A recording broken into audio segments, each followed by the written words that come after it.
Je vous remercie, Monsieur le grand maire de Dakar, Mesdames, Messieurs les leaders de Yewwi Askan Wi, chers amis de la presse. Je voudrais commencer par une citation d'un penseur rwandais qui disait qu'un leader politique qui ne se soucie pas de son peuple devient le souci de ce peuple. Eh bien, nous ne voulons pas être le souci du peuple sénégalais. Nous comptons accompagner le peuple sénégalais dans ce qui l'intéresse le plus. Sa condition de vie, son bien-être, ses besoins. Je pense que nous avons eu raison d'organiser la résistance parce que nous subissons une injustice. Quand je dis nous, ça veut dire les leaders, mais aussi le peuple. Le peuple subit de graves injustices par rapport à tout ce qu'on lui prive.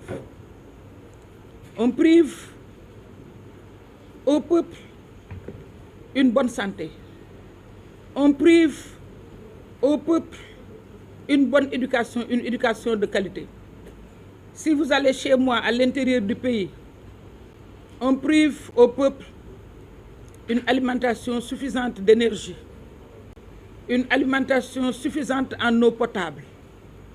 Eh bien, ce peuple aujourd'hui est en train de résister sous toutes les formes. Et parmi cette résistance, une nouvelle trouvaille de notre ami Ousmane Sonko. Ousmane, je voudrais sincèrement te féliciter. Je pense que ce concert de casseroles est tout simplement un référendum. C'est un référendum parce que la majorité des Sénégalais était sortie hier et toutes les composantes de la société. C'est-à-dire que tout ce qui ne pouvait pas venir à nos marches, tout ce qui ne pouvait pas venir à nos meetings, ont manifesté à leur manière hier.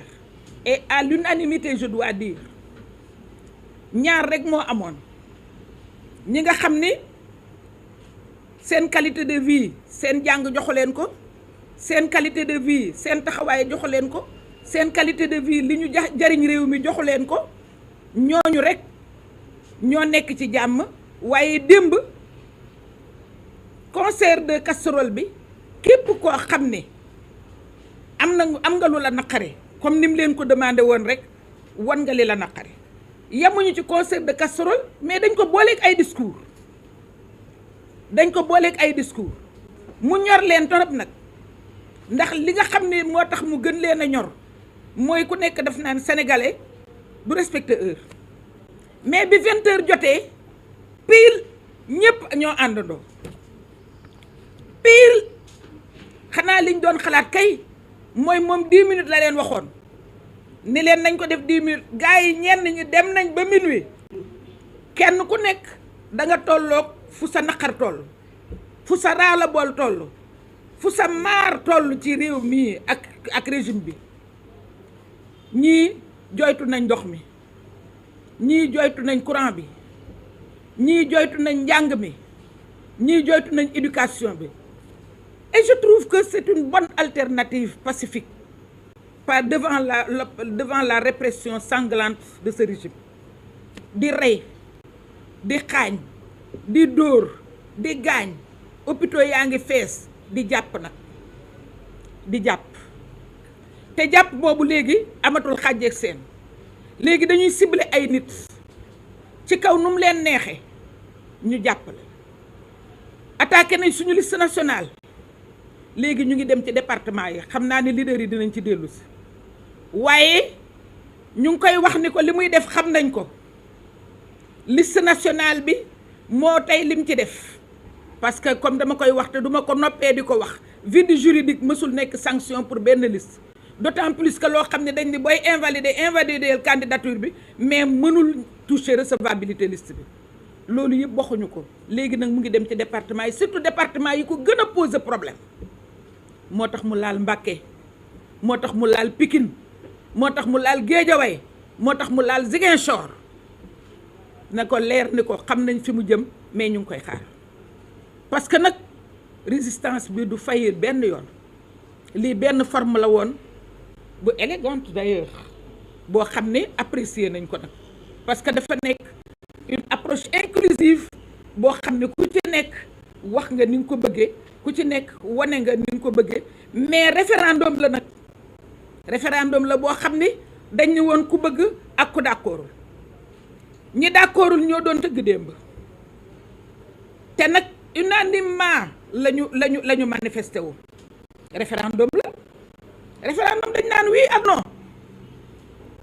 oui au régime de Macky Sall kenn déggu leen afon kenn déggu leen mais non au régime de Macky Sall moom riir na démb kon nag mënuñu lu dul féliciter les leaders et sant yàlla dégg naa ci presse bi sunu ay collègues yu ni dañu dugal lettre pour wax problème mu les députés de Yewwi xëy na ñoom ñu ëpp ñu chance waaye loolu def nañ ko defati ko ku nekk xam na ni assemblée nationale li neex Macky Sall lay def ku nekk xam na ni li dal assemblée nationale moo dar institution yëpp ces institutions sont inféodées au régime de Macky Sall du ñu wax lu ko naqari du ñu def lu ko naqari chaîne la boo xam ni moom mooy commencé ñoo ñu yeggaleel ko xanaa assemblée bu doon protéger kenn wala muy demander ñu bañ a attaquer kenn wala muy demander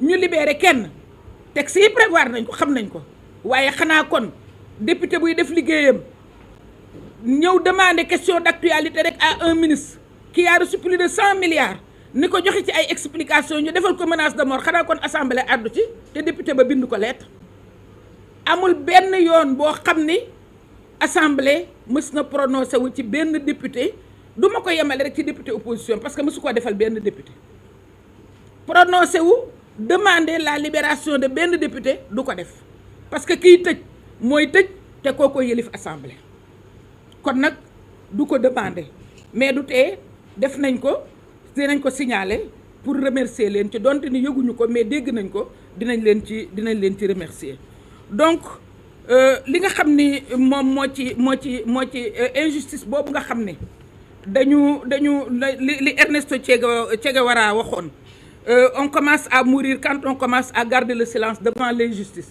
je crois que sunu collègues yooyu loolu la ñuy bañ ñoom itam bëgguñoo dee waaye Yewwi Askan Wi aussi bëgguñu dee moo tax duñu garder le silence on continue à dénoncer l'injustice à se battre pour la restauration de l'état de droit et de la démocratie. Bravo les leaders de Yewwi Askan Wi, bravo le peuple sénégalais. Merci beaucoup.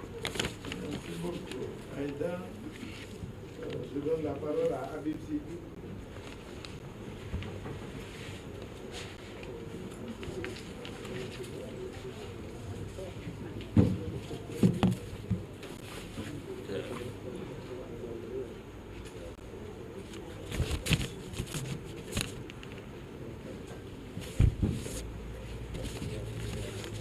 Bonjour ou bonsoir à